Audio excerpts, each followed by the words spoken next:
Mario Balotelli's career has dipped to new lows with him playing in the lowly Swiss Super League today. Despite winning a truckload of trophies at the start of his career, a string of bad decisions and attitude problems would see the Italian hit new lows year after year. For someone so talented, soccer fans can't get over the fact that Balotelli never fulfilled his potential to be one of the best soccer players to have ever walked the planet.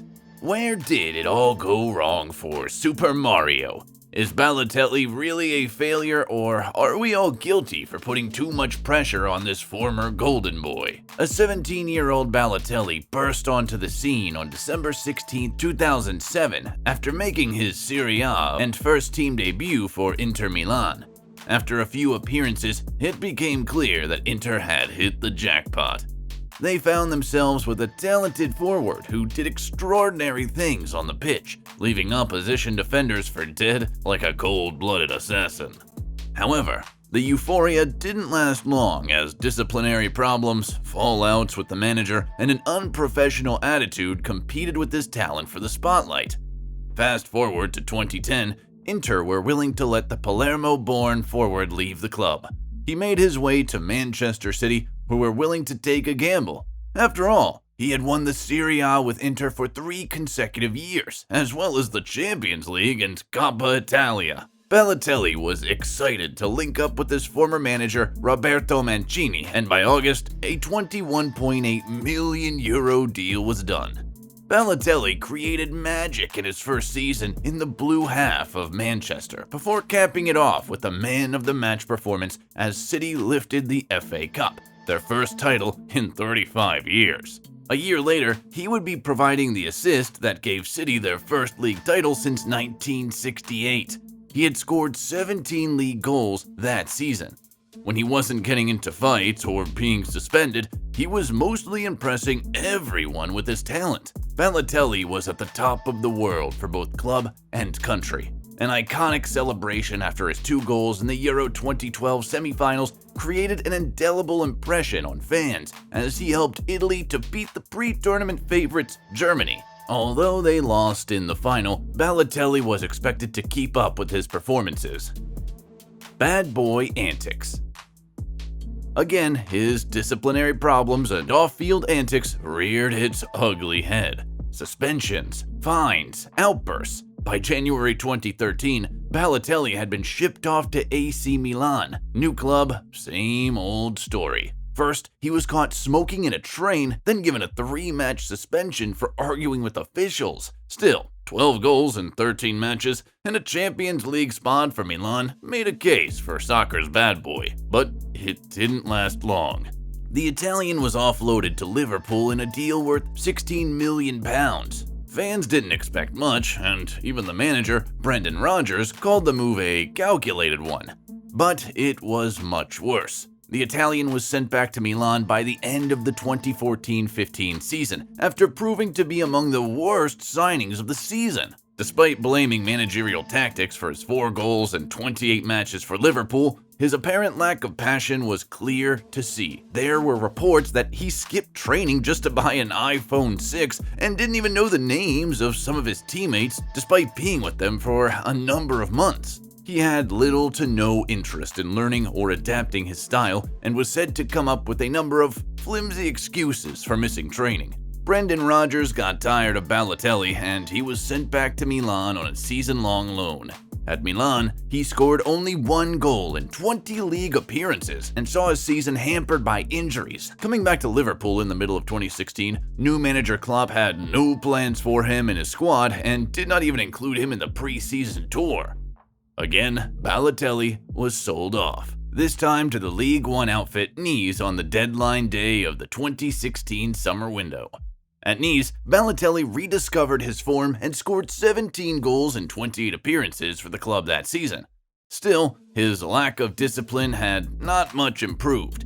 He was sent off for kicking out a player and also sent off for insulting the referee. However, his performances earned him a contract and he would repay their faith with 26 goals and 38 appearances that season. He had improved so much that he earned a call-up to the national side for the first time in 4 years. His third season with Nice came with a court suspension that saw him miss the first 3 league matches. Afterward, he had several fallouts with the coach and was kicked out of the first team. Balotelli terminated his contract with Nice in January 2019 and signed for Marseille for the remainder of the season.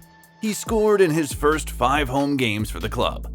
However, he received a 4-game suspension for a rash challenge on the opposition player. At the end of the season, he signed for his home club, Brescia, but they got relegated in 2020. Balotelli repeatedly missed training for 2 months and eventually saw his contract terminated by the club. He became a free agent and even trained with Serie D outfit. He later signed a 7-month contract with Serie B team Monza before moving to newly promoted Turkish side Adana Demirspor for the 2021-22 season. Balotelli now plays for Sion, a club in the Swiss Super League. Unfulfilled potential. In all fairness, Super Mario could have been one of the best in the world, but he lacked the discipline.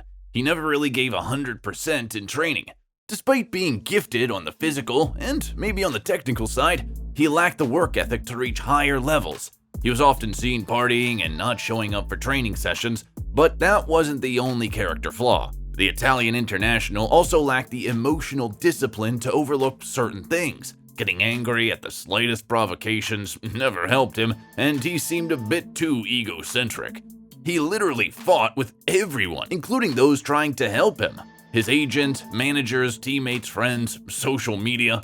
His talent was there for all to see, so he kept getting many chances at top European clubs, but just couldn't really settle with any of them. Balotelli has also been a victim of racist chants for the better part of his career, which has caused controversies. In response, he has protested on social media, kicked the ball in the air, and given a stern verbal response. Now a forgotten name among top footballers, some pundits have also pointed to a lack of passion for football as another major factor that contributed to his failure. Some of his coaches also called him lazy on the pitch, saying that he contributed next to nothing in defending from the front. As a result, he could not fit into the attacking systems of some of the top football clubs like Liverpool. Off the pitch, his personal affairs continued to grab the headlines, like when he set his own house ablaze by lighting fireworks on it. Only a few footballers in history have been loved and hated in equal measure as Balotelli. Although he realized some of his mistakes after his move to Nice, the damage has been done by his crazy and what some may call arrogant and immature behavior. He kept flirting with smaller clubs and sometimes ended contracts with them for no apparent reason. Despite the obvious negatives in his CV, he will remain revered for bringing on the crazy, insane, and electrifying fireworks to football. From being Italy's main striker to being exiled from training sessions in a number of lower-tiered clubs, Mario Balotelli's career will go down as one of the most tragic football stories. The Italian will always be remembered as a huge waste of talent, and he only has himself to blame for his lack of discipline and work ethic. Despite a successful 5-year spell from 2008 to 2013 where he won 4 league titles, the Champions League, and a Golden Boy Award, his career would always leave a bitter taste in the mouth due to his unfulfilled potential. Now 32 and in Sion, a club in the Swiss Super League, it is safe to say that Balotelli's stellar career never came to be. Bad habits, missed training sessions, altercations with players, and accumulation of needless cards all proved too costly. The last 3 or 4 years have seen him bouncing around smaller clubs in a bid to rediscover himself and probably achieve one last roll of the dice. But it's too late for him now. He is a pale shadow of his former self. Even his most loyal fans and perennially optimistic fans have had to accept that his career is a failure